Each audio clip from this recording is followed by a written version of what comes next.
اللہ تعالیٰ کے جو مبارک مہینے اور مبارک ایام ہیں ان میں رمضان المبارک کا مہینہ ختم ہونے کے بعد جو دن شروع ہوتے ہیں تو یہ حج کے دن ہوتے ہیں، اور شوال ہے، ذوالقعدہ اور ذوالحج ہے، تو یہ دن جب چل رہے ہوتے ہیں تو سمجھیں آپ کہ ہم حج کی تیاری کر رہے ہوتے ہیں۔ اور حج کے ساتھ ساتھ ایک دوسری بڑی عبادت ہے جس کی ہم تیاری کرتے ہیں، وہ ہے قربانی۔ ان دو عبادتوں کے حوالے سے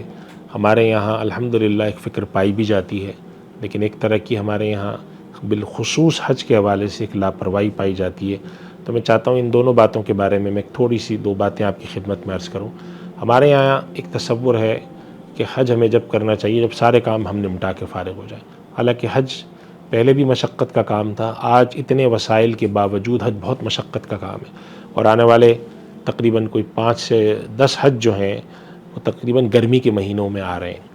یعنی کہ مئی جون جولائی کے اندر وہ حج آنے ہیں، اور گرمی کے دنوں میں جو حج آتے ہیں ان میں مشقت زیادہ ہوتی ہے، افراد بہت زیادہ ہیں تو چلنا بہت پڑتا ہے۔ اس حوالے سے ہمیں حج کے بارے میں فکر مند ہونا چاہیے کہ اللہ تعالیٰ جیسے ہی ہمارے وسائل کرے اور ممکن ہو تو صحت مند عمر کے اندر آپ جا کے حج کریں۔ ریٹائر ہونے کے بعد 60-65 سال کی عمر کے بعد جب انسان کے لیے چلنا پھرنا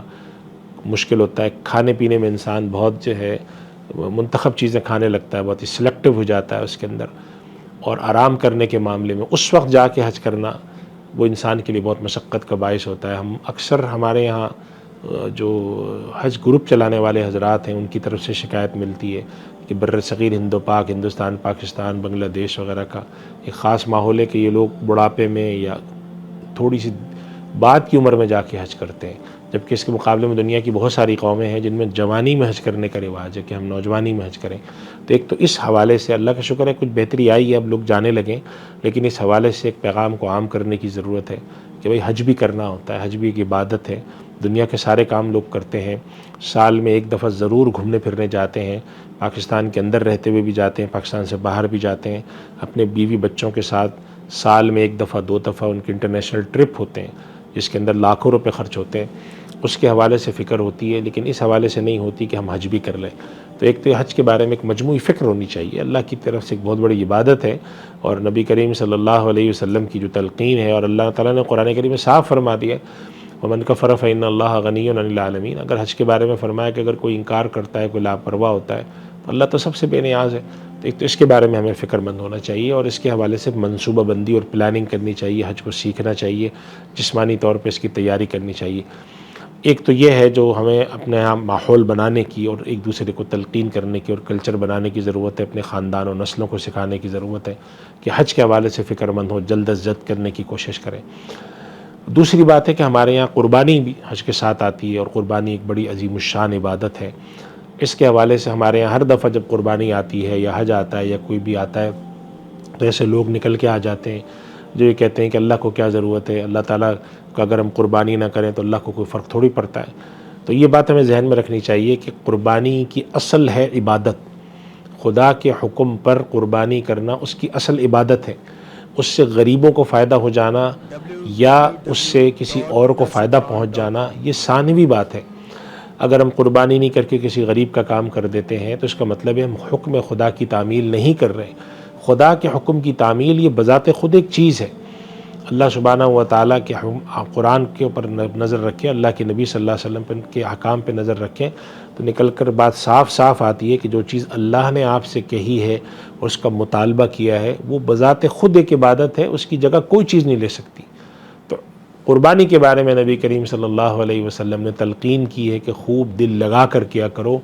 اور قربانی جو ہے اس کے لیے ارشاد فرمایا فَطِيبُوا بِهَا نَفْسًا، اپنے خوش دلی کے ساتھ، کھلے دل کے ساتھ قربانی کرو، رسم سمجھ کے نہ کرو، بوجھ سمجھ کے نہ کرو کہ لوگ کیا کہیں گے اگر میں نہیں کروں گا۔ عبادت کے طور پہ کریں، خوشی کے ساتھ کریں، ذوق کے ساتھ کریں، عبادت کو عبادت سمجھیں۔ اور پھر یہ الگ بات ہے کہ اس سے اگر ہمیں گوشت حاصل ہوتا ہے، قربانی ہوتی ہے تو اس سے غریبوں کو بھی تقسیم کرنا چاہیے، فائدہ پہنچانا چاہیے۔ لوگ کہتے ہیں کہ جی قربانی کا مقصد غریبوں کا خیال رکھنا ہے، قربانی کا مقصد اصل عبادت ہے، اس کے نتیجے میں غریبوں کا خیال رکھنے کا دین حکم دیتا ہے ہمیں۔ اس وجہ سے جو چیز ہمیں دین سکھاتا ہے اس کو صحیح سمجھنا اور صحیح طور پہ سمجھنا اور ہر چیز کو درست جگہ پہ رکھ کر سمجھنا یہ بہت ضروری ہے. آج کے دور کے جو چند فتنے ہیں ان میں سے یہ بھی ہے. تو قربانی کی اہمیت ہے، قربانی کے حوالے سے مسائل سیکھنے چاہیے. قربانی کے اندر ایک بہت بڑی اہم بات ہے کہ ریاکاری نہ ہو. ہر عبادت کے اندر ہے، قربانی کے اندر یہ ذرا نظر آ جاتی ہے کہ میرا جانور سب سے اچھا ہے. یہ سب باتیں نہ ہوں، اخلاص اس کے اندر ہو، اللہ کی رضا اس کے اندر مقصود ہو، اور قربانی کرنے کے بعد اس کے فائدے سب تک پہنچ جائیں. قربانی کی عبادت کی اہمیت دل میں ہمیشہ جاگزی رہے، حج کی اہمیت جاگزی رہے. یہ عبادات کے ذوق اور شوق کے ساتھ اپنی اولاد اور اپنی نسلوں کو تربیت دینا، اللہ سے تعلق جوڑ کر اللہ کے ساتھ وابستہ رہ کر نسل بنانا، خدا سے محبت کرنے والی نسل پیدا کرنا، خدا سے بیزار نسل نہ پیدا کرنا، یہ ہماری ذمہ داری ہے. ہمیں یہ چاہیے کہ ان چیزوں کے حوالے سے ہم خاندان اور نسلوں کو تلقین کیا کریں، ذوق شوق سے اس میں حصہ لیا کریں. اللہ تعالیٰ ہمیں عمل کی توفیق عطا فرمائے. وآخر دعوانا الحمدللہ رب العالمین. سوشل میڈیا پر سب سے قدیم اور سب سے ریلائبل برانڈ درسقرآن.com